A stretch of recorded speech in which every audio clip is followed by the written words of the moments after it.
दुआत के दरवाजे के बाहर का दृश्य इस समय एक डरावने सपने जैसा लग रहा था। इब्लिस और अनुबिस की सेनाएं एक दूसरे से भिड़ रही थी। जहां इब्लिस की सेना अजीब अजीब शक्ल वाले शैतानों, जिन्नों और प्रेतों से बनी थी, वहीं अनुबिस की सेना अनुबिस का ही क्लोन लग रही थी। काले कुत्तों जैसी शक्ल वाले अनुबिस के वो योद्धा बेहद फुर्ती से इब्लिस की सेना से लोहा ले रहे थे। अनुबिस के वो योद्धा अपने विशेष हथियारों से इब्लिस के अजूबों को मार काट रहे थे। उनका वो हथियार एक लंबे भाले की तरह था, जिसके एक छोर पर एक बड़ा अर्ध चंद्राकार सा ब्लेड लगा था और दूसरे छोर पर एक नुकीला भाला। इब्लिस के शैतान अनुबिस की योद्धाओं के आगे कमजोर पड़ रहे थे और ये देखकर इब्लिस गुस्से से पागल हो रहा था। ना मुरादो, ऐसे जीतूंगा मैं इस कायनात को। सलीके से लड़ो गधों। अनुबिस की सेना हमारी सेना का 10वां हिस्सा भी नहीं है और फिर भी वो जीत रहे हैं। घेर के मारो। इब्लिस का यह गुस्सा देखकर अनुबिस खुद को हंसने से रोक नहीं पाया। क्या हो गया इब्लिस? क्या अभी भी समझ नहीं आया तुम्हें? अनुबिस की सेना ना तब हारी थी और ना आज हारेगी। अभी भी मौका है, अपने इन बेहुदे सैनिकों को लेकर वापस चले जा, वरना आज अनुबिस के लड़के नरक के उस हिस्से का ही नामो निशान मिटा देंगे जिसको तुम जहन्नुम कहते हो, और फिर तुम्हें खाली रियासत के पहरेदार बनकर रह जाओगे। अनुबिस का ऐसे मजाक उड़ाना इब्लिस को अंदर तक नफरत से भर गया।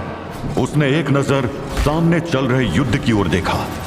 अनुबिस के योद्धा तूफान की गति से लड़ रहे थे। इब्लिस की शैतानी सेना के पास उनकी इस तेजी का कोई जवाब नहीं था। ये देखकर इब्लिस की भौहें तन गई और उसके चेहरे पर क्रूरता नजर आने लगी। अगर सेना से सेना को ना हरा पाओ तो सेनापति को मार गिराओ।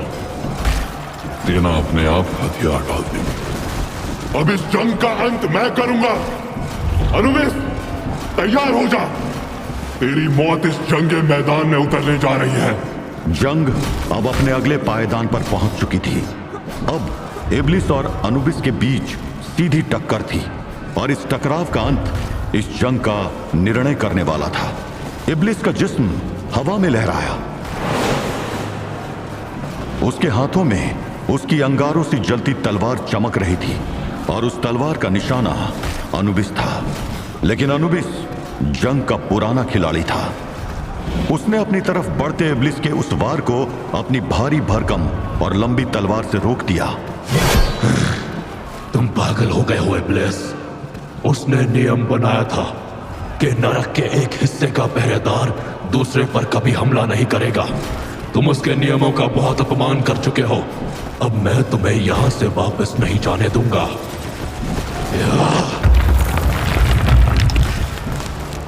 अनुबिस ने जोर से इब्लिस को धक्का दिया। इब्लिस का शरीर हवा में लहराते हुए करीब 20 गज पीछे जा पहुंचा। मेरे हल्के से धक्के ने तुम्हारा ये हाल कर दिया। क्या हुआ इब्लिस? डर लग रहा है? इब्लिस ने अनुबिस की बात का कोई जवाब नहीं दिया।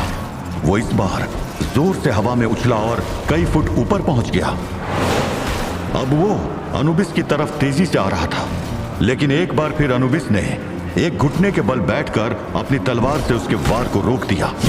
दोनों की तलवार बहुत जोर से टकराई, इतनी जोर से कि आसपास के सैनिक जमीन पर धराशायी हो गए।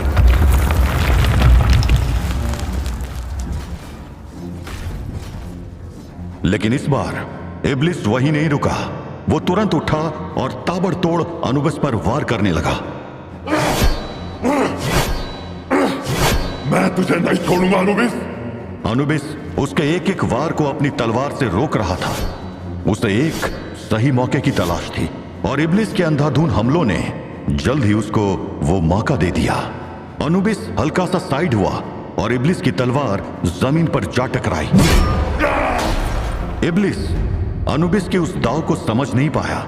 इससे पहले कि वो संभल पाता, अनुबिस ने बिजली की तेजी से घूमते हुए अपनी बाईं कोहनी से उसके चेहरे पर एक जोरदार वार किया। इब्लिस दर्द से कराह उठा। वो लड़खड़ाया और जैसे ही उसने अपने पैर संभाले, अनुबिस का एक जोरदार मुक्का उसके पेट में आकर लगा।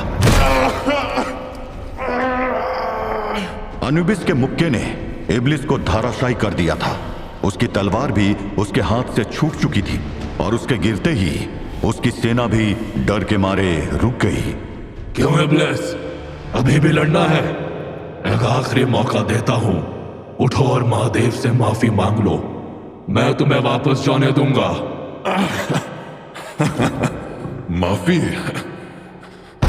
अभी तक तो मैंने अपनी ताकत दिखाई ही नहीं है। अब देख मैं तेरा क्या हाल करता हूं। इब्लिस अचानक से गायब हो गया। अनुबिस को समझते देर नहीं लगी कि वो अब अपनी जादुई शक्तियों का इस्तेमाल कर रहा था। वो इधर उधर देखने लगा। अचानक इब्लिस उसके पीछे प्रकट हुआ और उसने उसके पीठ पर एक लात जड़ दी। अनुबिस को उसके बाद संभलने का मौका नहीं मिला। इब्लिस एक जगह से गायब होता और दूसरी जगह प्रकट होता। वो अनुबिस पर वार पे वार कर रहा था और अनुबिस कुछ नहीं कर पा रहा था। युद्ध का पाला अब पलट चुका था। इब्लिस की जादुई काली शक्तियों के आगे अनुबिस कमजोर पड़ रहा था।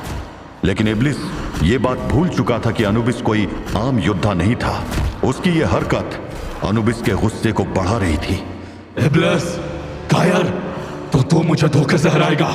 अनुबिस एक बार फिर उठ खड़ा हुआ और इस बार जैसे चमत्कार हो गया। जैसे ही इब्लिस प्रकट हुआ, अनुबिस ने उसकी गर्दन पकड़ ली। तू ये बात कैसे भूल गया इब्लिस कि अनुबिस कुत्तों का भगवान है? दुश्मन कहीं भी गायब हो जाए, मेरी नाक उसको सूंघ निकालती है। अब तेरा खेल खत्म। अनुबिस ने इब्लिस को उठाकर जमीन पर पटक दिया।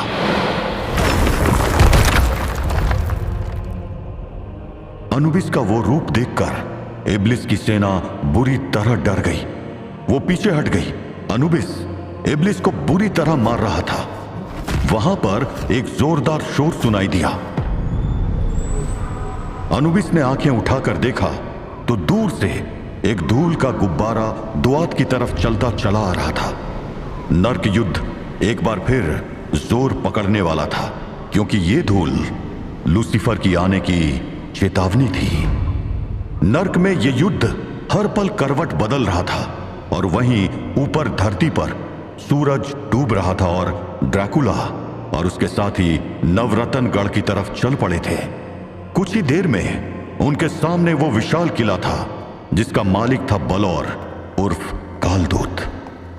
नवरत्नगढ़ का नाग किला, यही बलौर का गढ़ है, उस धोखेबाज का जिसने सदियों पहले न जाने क्यों ऐसा घिनौना काम किया, जिसके चलते हम नागों का एग्जिस्टेंस ही खतरे में पड़ गया था। पता है मुझे, तुम पूरी कहानी सुना चुके हो और दोबारा सुनने में मेरा कोई इंटरेस्ट नहीं है। मुझे बस जल्दी से उसका चैप्टर क्लोज करना है। ड्रैकुला थोड़ा जल्दी में था, लेकिन अनीता ने उसे रोक लिया। रुक जाओ व्लाद, तुम्हें कुछ अजीब नहीं लग रहा? बलौर एक नॉक्टर्नल है, यानी उसके खुद के हिसाब से उसे भी दिन में सोना और रात में जागना पसंद है। सूरज डूबे करीब 1 घंटा हो चुका है, लेकिन अभी तक उसने हम पर कोई अटैक नहीं किया। हम उसके किले तक आ गए और वो शांत है। ये कुछ अजीब नहीं लग रहा? You are right miss Anita, कुछ तो गड़बड़ है। बलौर को अब तक ये तो पता चल ही गया होगा कि उसके वो प्रस्तर सर्प मारे जा चुके हैं, तो फिर उसने कुछ किया क्यों नहीं? अनीता और राजा नागनाथ दोनों को कुछ शक हो रहा था, लेकिन ड्रैकुला कुछ सोचने के मूड में नहीं था। क्या फर्क पड़ता है, जाना तो हमको इस फोर्ट के अंदर ही है ना, तो फिर क्या फर्क पड़ता है कि ये कोई ट्रैप है या नहीं? ड्रैकुला बलौर को मारने की जल्दी में था, लेकिन अनीता और राजा नागनाथ का सोचना भी सही था। अनीता ने ड्रैकुला को रुकने का इशारा किया।